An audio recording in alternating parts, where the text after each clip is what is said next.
लोकांचा उत्साह आहे, लोकांना असं वाटतंय की निवडून याव्या ताईंनी, कार्यकर्त्यांचा उत्साह आहे। पण त्याचबरोबर पक्षाने आणि महायुतीने जी जबाबदारी दिली आहे त्या जबाबदारीला पुरेपूर पडून आणि त्यातनंच आज काही करून कसंही करून सीट निवडून आणण्याचा प्रयत्न करणार, सीट निवडून आणणार। आणि माझ्या विभागातल्या लोकांनी जे 4 वेळा मला निवडून देऊन माझ्यावर जो विश्वास केला आहे त्याबद्दल त्यांची आभारी आहे, ऋणी आहे। आणि परत एकदा मला निवडून द्या हीच त्यांना मी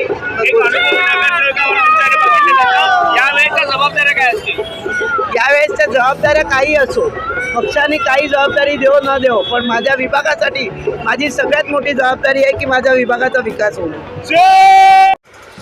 नवीन घडामोडी पाहण्यासाठी आजच आम्ही मुंबईकर 24 तासला लाईक करा, सबस्क्राईब करा आणि अपडेट रहा।